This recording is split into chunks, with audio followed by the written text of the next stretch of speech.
주일 예배에 참여하신 한성교회 모든 성도 여러분을 환영하고 축복합니다. 지금 여기 나 있는 곳에 함께 계신 우리 하나님께서 여러분 모두에게 하늘의 크신 은혜와 평화 가득 부어주시길 주님의 이름으로 간절히 기원합니다.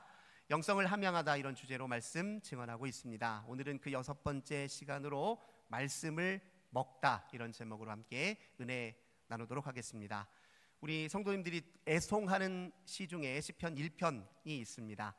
1절과 2절만 우리 기억나시는 대로 함께 낭독해 볼까요?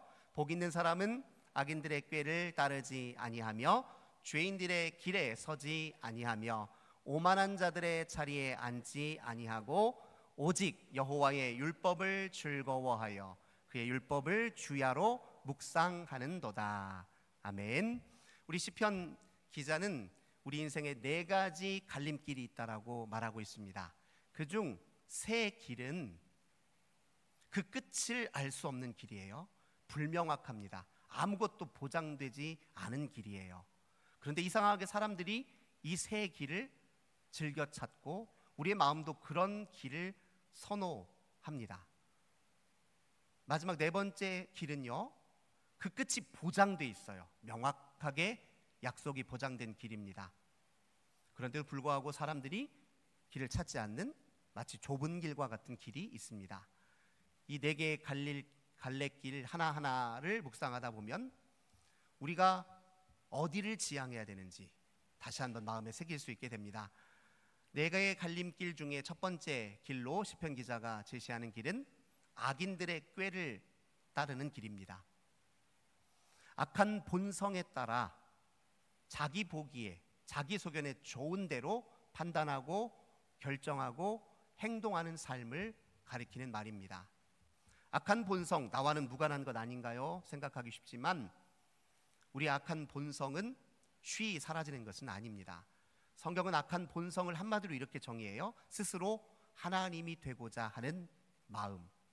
잘 와닿지 않죠? 이렇게 표현하면 더 와닿을 수 있습니다. 내가 결정하고 내가 노력한 것이 내가 원하는 결실대로 반드시 이루어지길 고집하는 마음, 그것이 사실 교만한 마음이고 악한 본성의 일부입니다. 목사님, 우리 다 그러고 사는데요. 네, 우리가 다 그렇게 살고 있는 그 길에 악한 본성이 개입되어 있음을 우리가 인정할 필요가 있습니다. 우리가 결정했고 우리가 노력한 것이니 우리가 원하는 대로 꼭 반드시 결과가 뒤따라오기를 기대하고 집착하지만, 그리고 그것을 자유로운 생이라고 말하지만 시편 기자는 그것이 악인들의 꾀를 따르는 길이라고 설명합니다. 2번째 시편 기자는요, 또 다른 갈래길에 죄인들의 길이 있다라고 말합니다. 성경에서 말하는 죄는 하나님과 단절되고 분리된 상태를 의미합니다. 근데 우리도 이 죄인들의 길에서 완전히 자유롭지는 못합니다. 하나님은 우리를 의인이라고 선언해 주셨지만 그 의인이라는 선언은 우리를 향한 구원의 의지와 사랑의 깊이와 하나님의 자비에 대한 표현이지, 우리가 의인이라고 해서 그 죄의 그림자로부터 완전히 단번에 자유로워졌다는 뜻은 아닙니다. 우리에게도 여전히 하나님과 단절되어 분리된 죄로 위태롭고 불안하게 짝이 없는 그 빈곤한 자아로 살 때가 굉장히 많습니다. 하나님과 분리된 채로 있는 자아는 위태롭고 불안하게 짝이 없음에도 불구하고 그 자아를 너무 고집하며 사는 게 또 우리들입니다. 원래 불안하니까 뭐든 채우려고 하고 뭐든 움켜쥐려고 하죠. 자기를 지키고 보호하는 일만 혈안이 되어 있기 때문에 모든 에너지가 자기에게 쏠려 있어요. 자기에게 집착되어 있고 자기 중심적으로 그렇게 왜곡된 자아가 하나님과 분리되고 단절된 자아의 모습입니다. 그 자아는 이기적이어서 자기 입장에서 좋은 것만, 자기 입장에서 유리한 것만 손에 넣으려고 애씁니다. 그 자아는 하나님이 아니라 세상과 더 밀착해 있기 때문에 세상의 가치 기준을 따르기를 좋아합니다.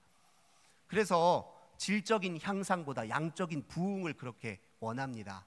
그래서 가치 있는 일인지 의미 있는지를 따지기보다 내 이익에 효율적인지 그렇지 않은지만을 더 우선적으로 따집니다. 사랑보다는 서열을 만드는 걸 좋아하고 관계를 맺기보다는 서로 경쟁하기를 즐겨하는 게 우리의 빈곤한 자아의 모습이에요. 근데 그 길을 우리는 소망이랍시고 그렇게 추구하며 살 때가 많습니다. 그런데 시인은 그것이 죄인들의 길이라 명명합니다. 세 번째 갈림길에는 오만한 자들의 자리에 앉는 길입니다.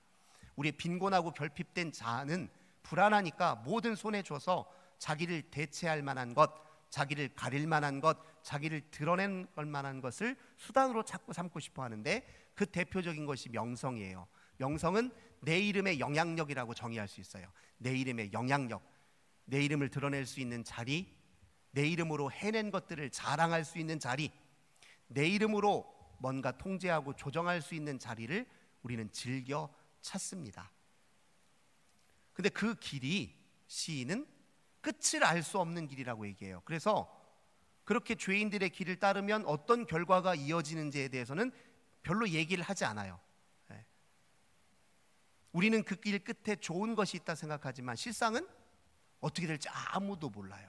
그곳에 패망이 있을지, 그곳에 절망이 있을지 불확실합니다. 근데 많은 사람들이 그 길을 찾아요. 왜요? 길 자체가 화려해 보이거든요. 넓어 보이거든요. 많은 사람들이 가거든요. 근데 마지막으로 네 번째 갈림길, 끝이 명확하고 그 끝이 보장되어 있는 확실한 길 하나를 시편 기자가 제시하는데 그게 바로 우리를 복으로 인도하는, 복된 삶으로, 복된 상태로 인도하는 명확한 길이 하나 있다 제시하는데 그 길이 어떤 길입니까? 시편 1편 다시 한번 보세요. 1편 1절과 2절 마지막, 복 있는 사람은 결국 세 가지 갈림길을 탈주하여서 여호와의 율법을 즐거워하고 그 율법을 주야로 묵상하는 길을 제시합니다.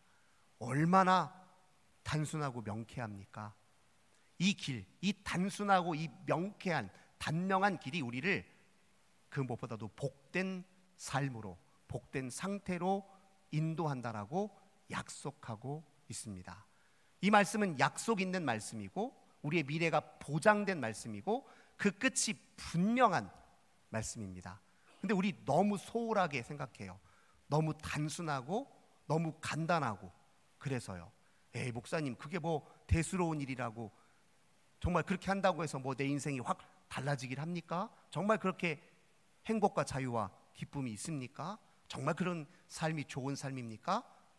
의문을 품다 해보지도 않고 너무 간단하고 너무 단순한 길이라고 해서 뒤로 제쳐넣기 쉬운 길, 여호와 율법을 즐거워하고 그 율법을 주야로 묵상하는 길입니다.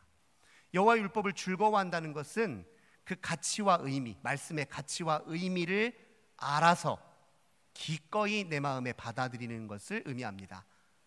그리고 주야로 묵상한다. 묵상한다는 말은 히브리어로 하가를 가리키는데 이 하가는 본뜻이 뭐냐면 읊조리다라는 뜻이에요. 뜻을 음미하면서 작은 소리로 입술로 계속 되뇌이는 것, 마음과 입술로 말씀을 계속 되뇌이고 읊조리는 것이 우리들에게 복된 상태를 가져다 준대요. 우리는 엄청난 노력을 기울여야 드라마틱한 인생을 경험한다고 착각하기 쉽습니다. 하나님을 깊이 만나려면 엄청난 영적 노력과 비범한 길을 찾아야만 남들보다 더 하나님을 깊이 만나고 하나님의 놀라운 신비를 경험한다고 착각합니다. 아니요, 성경은 그렇게 말 안 합니다. 아무나 걸을 수 없는 어려운 길, 힘겨운 길, 말 그대로 종교적 엘리트들이나 걸을 수 있는 길을 우리에게 제시했다면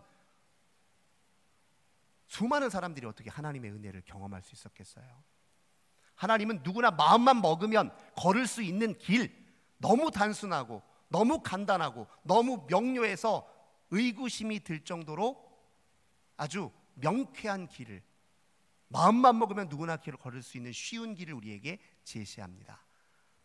그 말씀을 즐거워하고 그 말씀을 작은 소리로 시시때때로 늘상 우리의 삶의 모든 형편 속에서 읊조릴 줄 아는 길, 그게 우리에게 복된 상태를 가져다 준대요. 아무것도 가진 거 없어서 우리 얼마나 초라하고 비참하게 여겨질 때가 많습니까? 그때마다 시편 23편 1절의 말씀을 읊조려 보세요. 여호와는 나의 목자시니 내게 부족함이 없으리로다. 그 말씀 읊조리면 나 가진 것 하나 없지만 모든 것 가지신 하나님이 내 목자가 되어주시니, 내 하나님이 되어주시니 내가 무엇을 더 바라리요. 이런 생각 절로 나지 않겠습니까? 그 생각이 비참하고 초라하다고 여겨지는 생각을 물리치지 않겠습니까? 우리의 마음을 전환시켜서 결핍이 아니라 충만함에 거하도록 우리를 이끌지 않겠습니까? 앞길이 캄캄할 때가 있습니다. 도무지 해법이 보이지 않을 때가 있어요. 어떻게 살아야 되나? 무슨 길을 택해야 되나? 답답해서 덜컥 겁이 나고 불안할 때 로마서 8장 31절의 말씀을 주목하고 읊조려 보십시오. 하나님이 우리를 위하시면 누가 우리를 대적하리요. 우리의 미래를 보장하시는 분, 우리 인생의 모든 것을 합력하여 선을 이루시는 그 하나님이 나를 위하여 일하신다는데, 나를 위하여 돌보고 사랑하시고 지키시고 함께 하시는데 내가 그 무슨 장애 앞에 두려워하리요. 이런 마음으로 전환될 수 있다라고 성경이 약속합니다. 혼자라고 생각이 들어서 지독히 외롭고 서러울 때가 있으시죠? 그때 어떻게 그 마음을, 그 위기를 극복하시겠습니까? 이사야 43장 1절, 야곱아 너를 창조하시는 이가 지금 말씀하시느니라. 너를 지으신 이가 지금 말씀하시느니라. 너는 두려워하지 말라. 내가 너를 지목하여 불렀나니 너는 내 것이라. 네가 물 가운데로 지날 때에 내가 너와 함께 할 것이다. 강을 건널 때에 물이 너를 침몰하지 못할 것이다. 불 가운데 지날지라도 그 불꽃이 너를 사르지도 못할 것이다. 읊조리는 거예요. 즐거워하며 마음에 받아들여 그 말의 진실성을 인정하고 입술로 계속 읊조리고 마음으로 읊조려 보면 내 마음 전환되는 것 누구나 경험할 수 있다는 거예요. 누구나 그 말씀의 능력을 경험하도록 약속하셨습니다. 영적 씨름 가운데서 저도 어둠의 터널을 지난 듯한 느낌을 지날 때가 있어요. 밋밋해요. 영적으로 메마르고 목마르고 밋밋한 느낌에 사로잡힐 때가 있습니다. 그때마다 제가 늘 의지하는 말씀이 있어요. 시편 139편 말씀입니다. 구약에 제가 딱 한 부분만 꼽으라면 항상 시편 139편을 꼽는데, 시편 139편 7절 이하의 기자, 시편 기자가 이렇게 고백합니다. 내가 주의 영을 떠나 어디로 가며 주의 앞에서 어디로 피하리까? 내가 하늘에 올라갈지라도 거기 계시며 스올에 내 자리를 펼지라도 거기 계시나이다. 내가 새벽 날개를 치며 바다 끝에 거할지라도 주께서 거기서도 주의 오른손이 나를 인도하시며 주의 오른손이 나를 붙드시나이다. 이렇게 마음으로 읊조리고 입술로 읊조리다 보면 느낌은 없어도, 체험은 없어도 신뢰심은 더 자라납니다. 믿음에 있어서 가장 중요한 건 신뢰예요. 드라마틱한 체험이 없은 순간에 하나님께 드리는 순결한 신뢰가 영적으로 가장 성숙해지는 좋은 길이라는 것을 기억하십시오. 많은 사람이 다 부정하는 가운데서도 누구 앞에도 하나님 계시다라고 입증할 수 없는 상황일지라도 나만큼은 주를 향해 순결하게 신뢰심을 보여드릴 수 있다면 그것보다 더 우리의 영혼이 아름다워지고 성숙해지는 길이 없다는 거예요. 근데 그렇게 말씀을 읊조리면 신뢰심이 자라는 것을 경험해요. 한두 가지 예를 들 수 있는 게 아닙니다. 이미 우리 성도님들도 경험하셨습니다.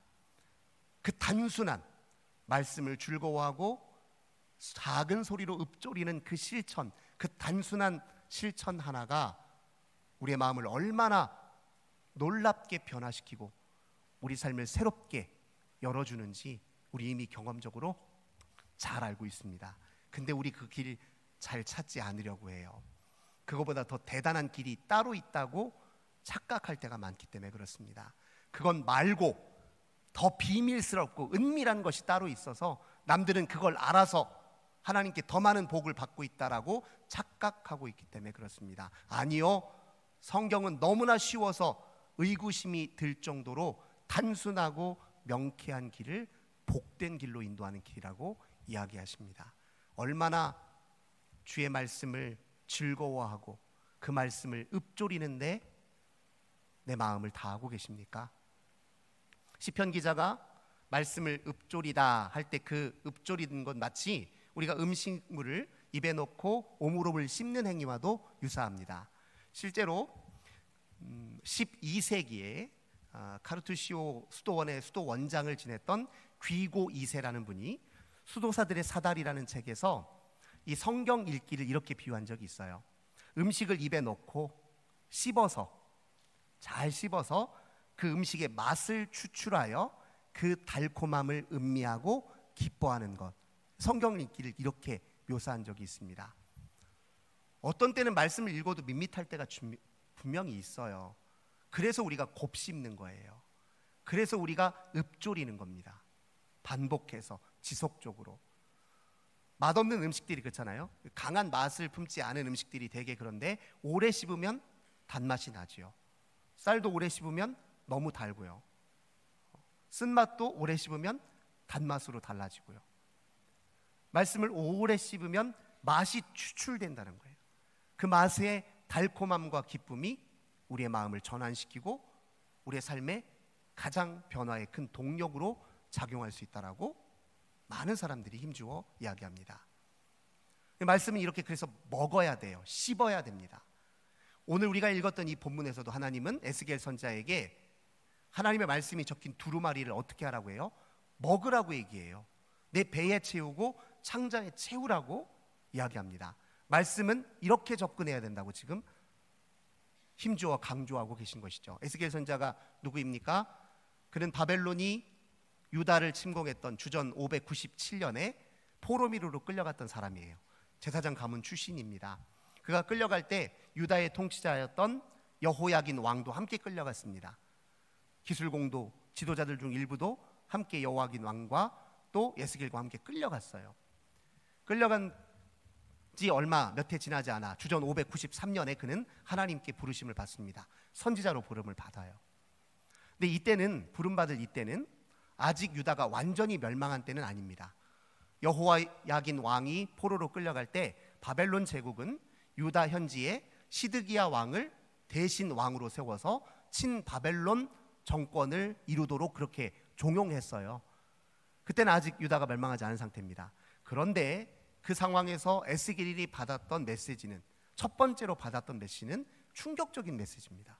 내용이 뭐냐면 예루살렘 성읍은 무너질 것이고 성전도 회파될 것이고 여호와의 영광이 성전을 떠났다는 거예요. 충격적인 메시지입니다. 당시만 해도 유다 백성들은 하나님이 이대로 두실 리가 없지, 빨리 우리 돌아가서 다시 하나님 성전에서 예배할 수 있도록 도와주시겠지, 이렇게 신락 같은 희망을 갖고 있는데, 아니 에스겔 선지자가 선포하는 메시지는 그 희망을 잘게 다 부수는 메시지예요. 충격적인 메시지입니다. 에스겔 자신도 소화하기가 어려워요. 그 말을 달콤하게 들을 리 없지 않아요. 사람들이 들으면 왜 우리 희망을 다 꺾어 놓습니까?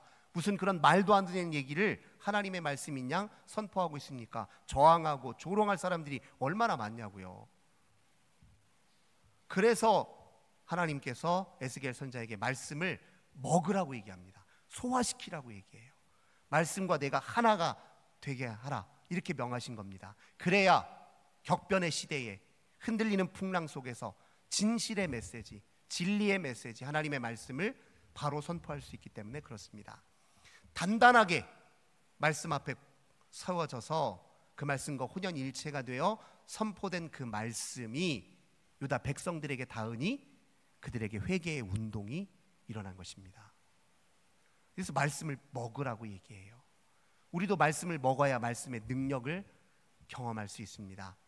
말씀을 먹기 위해서는 말씀에 대한 인식을 달리할 필요가 있고요, 말씀을 읽는 방식도 좀 달리할 필요가 있습니다.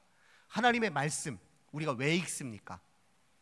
수많은 목적과 이유가 있지만 가장 중요한 목적을 잃어버리면 안 됩니다. 우리는 말씀을 왜 읽냐면 말씀하시는 하나님을 만나기 위해서 읽습니다. 이걸 잊어버리면 가장 중요한 걸 잊어버리는 거예요.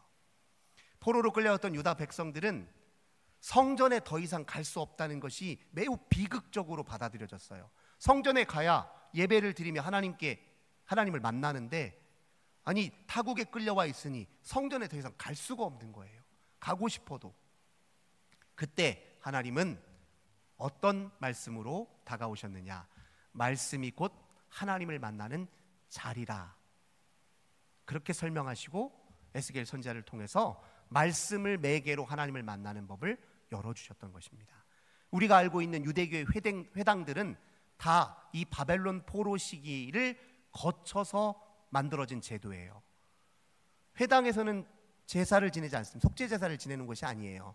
회당에서는 오직 말씀으로 예배하고, 말씀으로 주를 높이고, 말씀으로 주의 뜻을 분별하고, 말씀으로 하나님의 임재 앞에 나아가는 자리입니다. 그게 바벨론 포로기 때 형성된 일이에요. 우리는 말씀이 하나님을 만나는 자리다라고 인식할 필요가 있습니다. 말씀은 그저 인간의 산물이 아닙니다. 인간의 경험과 지식의 산물이 아니라 우리에게 당신 자신을 계시해 보여주시는 그 하나님, 그 하나님을 만나고 경험한 사람들의 고백, 응답, 반응이 기록된 하나님으로부터 기원한 책이에요. 이 말씀을 하나님을 만나는 자리로 여기는 것이 첫 번째 우리가 가져야 될 자세입니다. 읽는 방식도 좀 달리할 필요가 있습니다. 초도에 언급했던 귀고 2세는 수도사들의 사다리에서 성경 읽기의 4단계를 상세하게 설명했어요.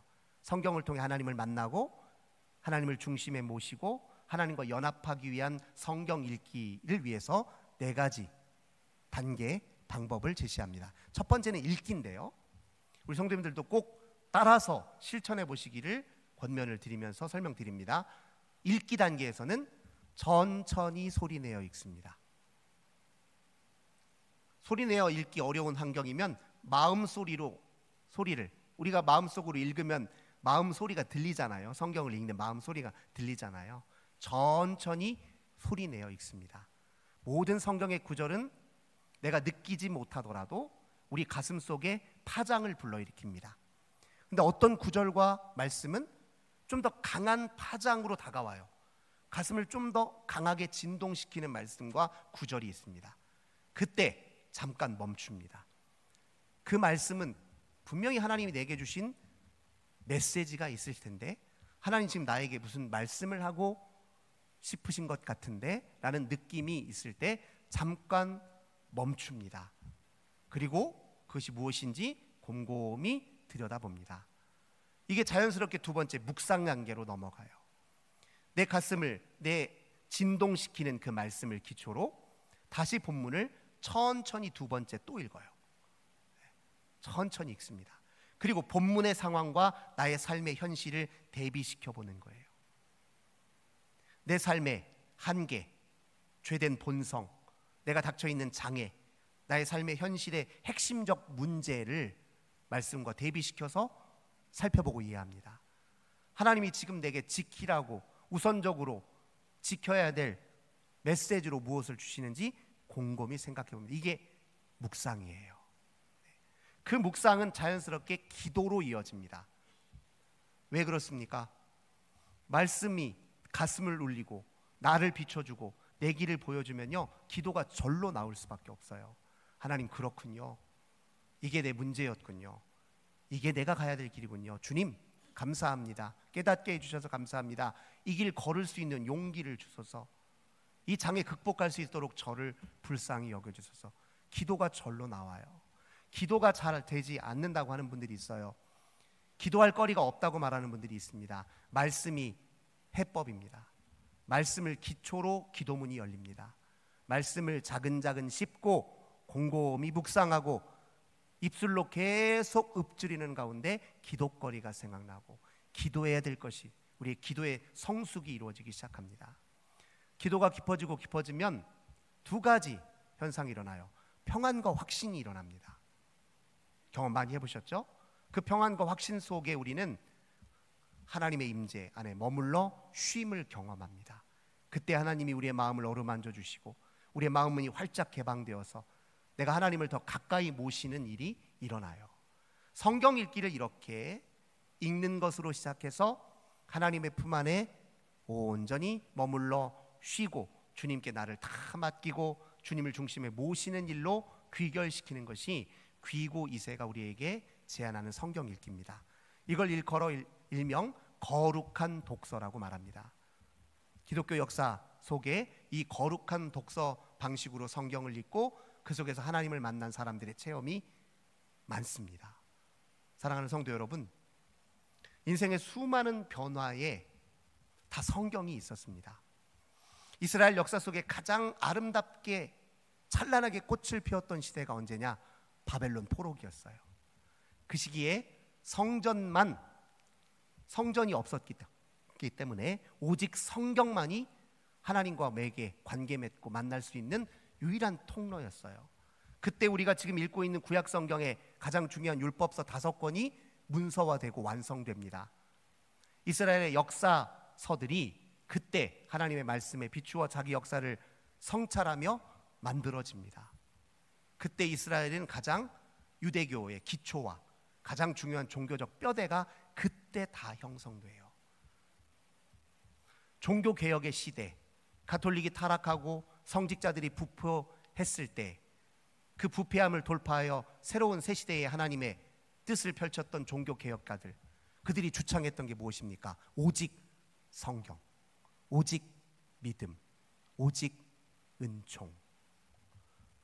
가장 중요한 개혁의 때에 성경으로 다시 돌아가 성경을 읊조리며 성경 속에서 하나님을 만나고 성경 속에서 하나님께 뿌리를 내린 사람들이 새 시대를 열었습니다. 우리 인생에서 막히는 때가 있어요. 돌파가 안 되는 때가 있습니다. 뭔가 제대로 해결이 안 돼요. 계속 맴도는 것 같아요. 그대로 반복된 실수, 반복된 괴로움, 어떤 문제가 계속 비슷하게 끊임없이 다가와요. 무엇으로 돌파하시겠습니까?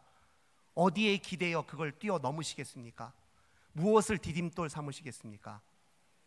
성경으로 돌아가야 됩니다. 성경을 즐거워하고 하나님 말씀을 즐거워하고 그 말씀을 주야로 읊조리면 그 말씀이 우리에게 능력이 되어서 우리를 복된 상태로, 복된 삶으로, 변화된 삶으로, 새로운 삶으로 반드시 이끌어갑니다. 너무나 쉽고 단명해서 무시하기 쉬운 그 길, 거기에 보화가 있습니다. 사랑하는 성도 여러분, 말씀을 먹어야 우리가 변화됩니다. 말씀을 잘근잘근 씹고 끊임없이 읊조려야 내 지독한 편견 어린 생각이 달라지고 내 아픈 상처와 오래된 못된 기억들이 우리로부터 떨어져 나가고 우리를 발목 잡는 온갖 괴로운 감정들이 더 이상 우리를 얽어매지 못합니다. 말씀의 능력을 믿으십시오. 신뢰하십시오. 그 말씀을 먹고 곱씹고 읊조리는 일이 우리에게 복된 길로 이어진다는 것을 믿으시고 어린아이 같은 순결한 마음으로 오늘부터 그 말씀 앞에 다시 다가서는 저 우리 모든 성도님들 되시길 주님의 이름으로 간절히 기원합니다. 좋으신 주님 감사드립니다. 너무나 쉽고 편한 길이라 많은 사람들이 외면합니다. 그리고 자기 눈에 좋은 곳에 길이 있고 답이 있고 풍요가 있다고 생각해서 끝이 보장되어 있지 않은 불확실한 길을 오히려 기뻐하며 달려가는 것이 우리네 인생들 아닌지 모르겠습니다. 그러나 시편 기자 그리고 오늘 본문의 말씀은 우리 주님께서 말씀을 먹는 데 우리의 희망이 있고 변화가 있고 새로운 창조와 시작이 있음을 다시 한번 일러줍니다. 주님, 못되고 왜곡되고 불확실한 우리의 생각을 질질 끌며 오래 생각할 것이 아니라 멈추고 주님 말씀을 곱씹고 읊조리는 삶으로 전환하게 도와주소서. 우리의 늘상 내뱉는 말에 주님의 말씀이 반영되도록 힘쓰게 도와주소서. 우리의 행동에 주님의 말씀이 지시하시고 일러주시는 그 복된 맵이, 그림이 그려지도록 하나님 도와주옵소서. 주 예수님의 이름으로 간절히 기도드립니다. 아멘. 우리 함께 찬송